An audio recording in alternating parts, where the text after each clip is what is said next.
So in this segment, we're going to be talking about some of the fallout from Trump's acquittal from impeachment, and we're going to talk about why it's pretty funny, to be honest, because Trump has cucked these Republicans so hard that even though he almost got them killed, that's not hyperbole, by the way. Some of these men thought they were going to die. They were praying for their lives, and they were so lucky that police officer led the rioters the wrong way instead of running away or accidentally leading them into the Senate chamber or wherever the hell all these politicians were hiding.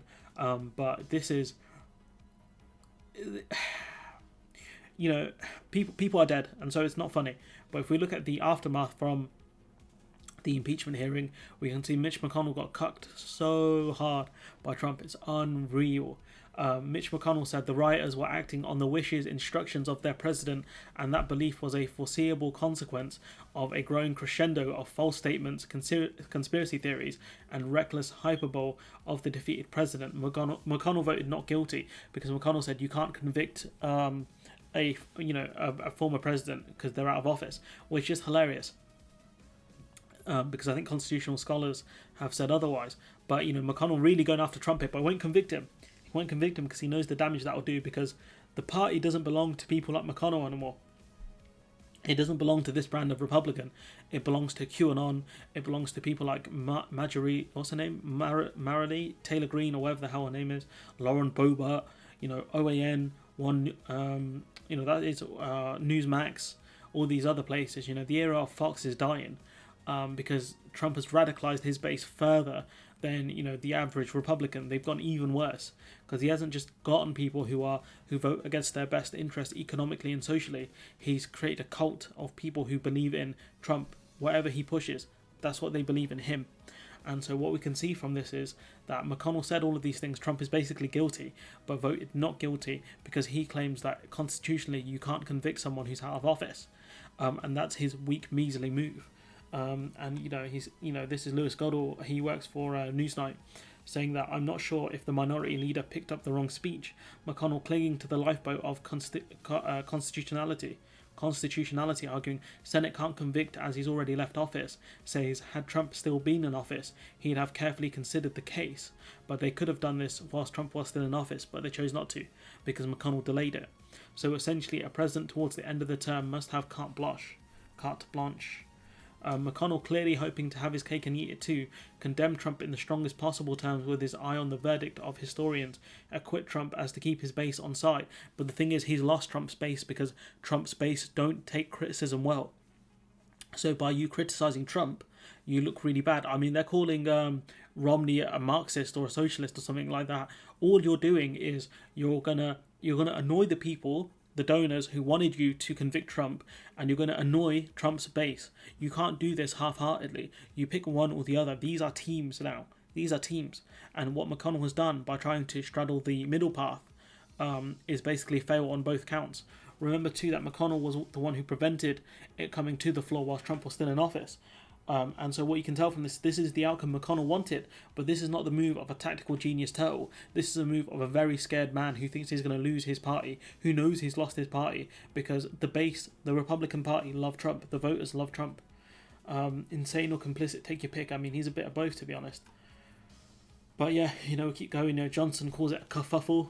Boris Johnson has insisted US democracy remains strong despite the kerfuffle over former President Trump's impeachment trial. I wonder how Trump feels about, him, Boris calling it a kerfuffle. Biden warned that democracy is fragile. Democracy isn't that fragile. It's just your system is fragile because it's so split and it's so easy to corrupt. The fact that you need, I think it's a supermajority, 66 senators, to convict someone of this act is very difficult to get in the current climate of, Republicans and Democrats, where the two sides are so isolated in the sense of teams. Apart from the Democrats do love working with Republicans, it doesn't work the other way around. Republicans don't like working with Democrats. They don't want to be seen as bipartisan. That's not how, it seems to be working. There was a majority who voted to convict Trump, 57 to 43, but they still needed, I think it was about 10 more. I think it was 67 they needed. And so, Boris, he's wrong here. Biden is wrong here because all you need is what a majority. All you need is what 51 in the Senate, 51 in the Senate and the presidency. The House the Republicans haven't had for a while, but they still ran roughshod over the top two kind of bits of the. I'm not sure what you'd call it. Is it the legislature or the legal process or whatever? The lawmaking process. I don't know the exact terms.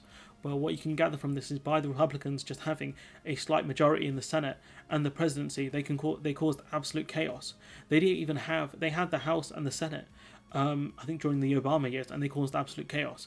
All they need is 2 out of the 3 to win. So your democracy isn't super fragile, but the issue is by constantly working together and not standing for much, you open yourselves out for people like these Republicans to take power.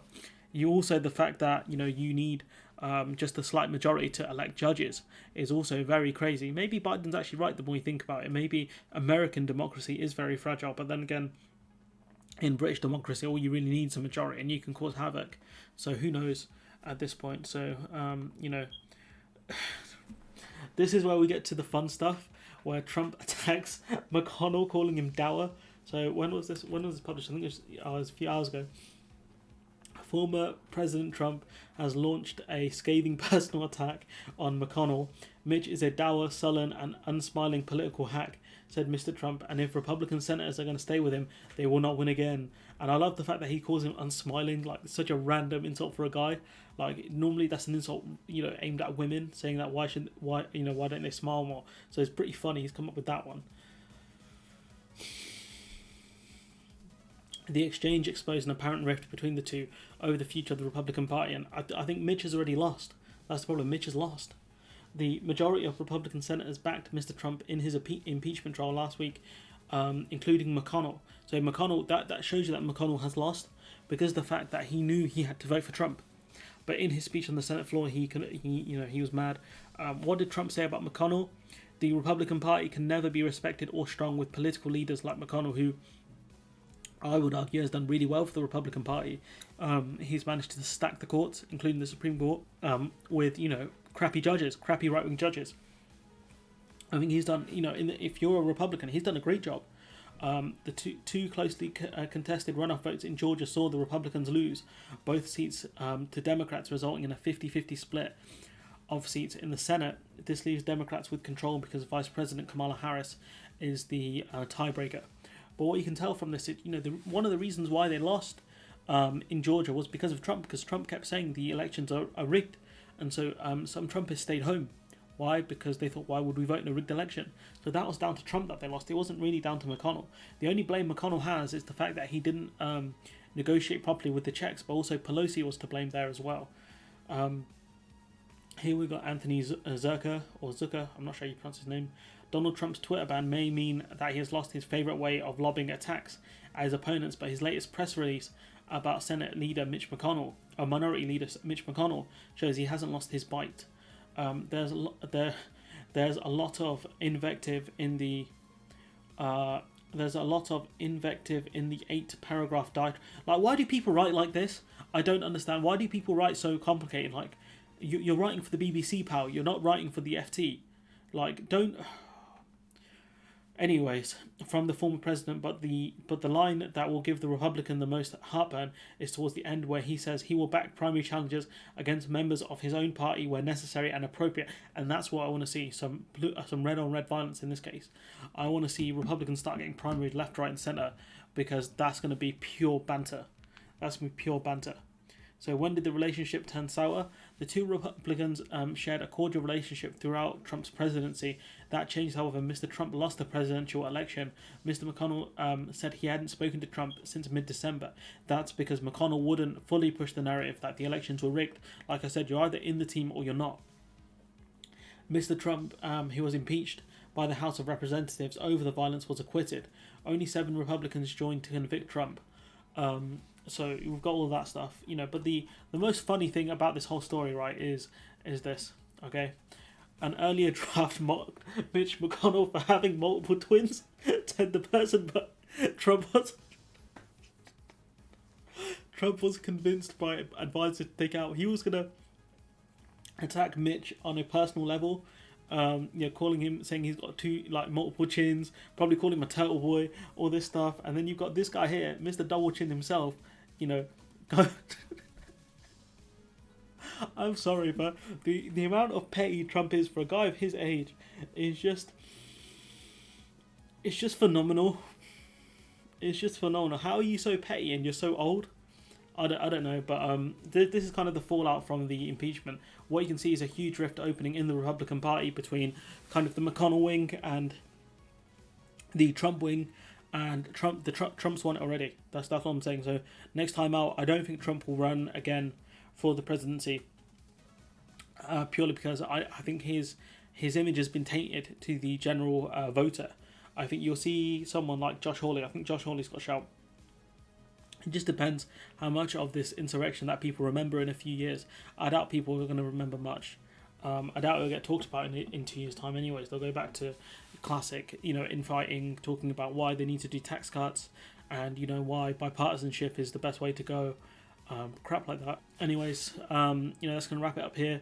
I'm on Discord. If you want to chat on Discord, let me know what you think in the comments below. Like, comment, share, subscribe, and hopefully I'll see you in the next one.